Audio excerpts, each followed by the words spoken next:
quality of eye care, that you don't do rough, second-rate surgery on peasants.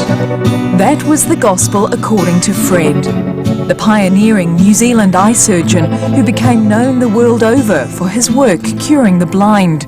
He became a hero of the Australian Aboriginal community and tens of thousands in the Third World. He was a zealot in his fight to give these people sight.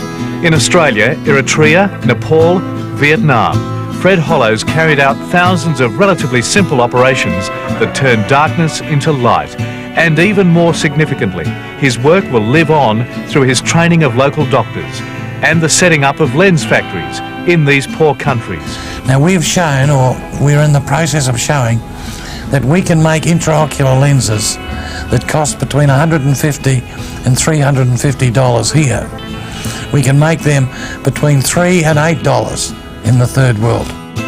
He never stopped working and never stopped hoping for a better world. The aim is to make the world a better place.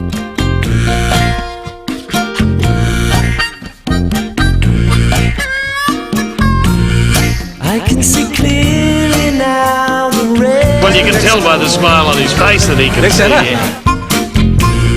I can see all obstacles in my way. He says you can see quite well. Gone are the dark clouds that had me blind. Every eye is an eye.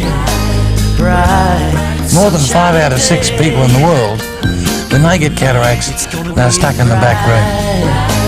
Bright sunshiny day. The system that we've started here will sweep through like a tidal wave. The lens quality is good. Vietnam's got 1 million cataract blind patients. Nepal, has a big number of patients, and I think we can teach a lot of other countries how to do it. Fred gave me the insight to believe that you actually could change the world. Prayer lives in our minds and hearts. It's gonna be bright. It's a bit like seeing God, because in that moment, that exemplifies the best that we can be as humankind. How will this change his life? Well, it will change his life drastically, because he's regaining his sight.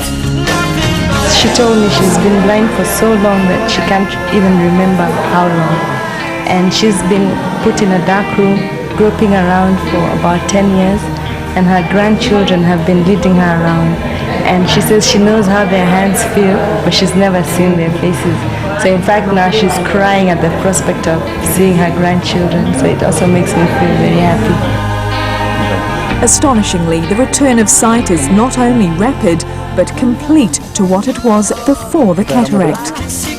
Victor? Huh? So, it's a kind of moment where you feel, victorious. Victories like the quiet triumph of an old man able to tie his own shoelaces for the first time in 5 years. This is what it's all about.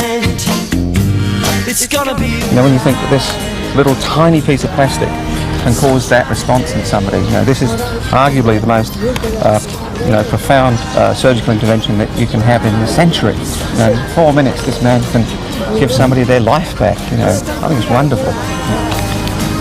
Good on you, boss. Sunshiny day.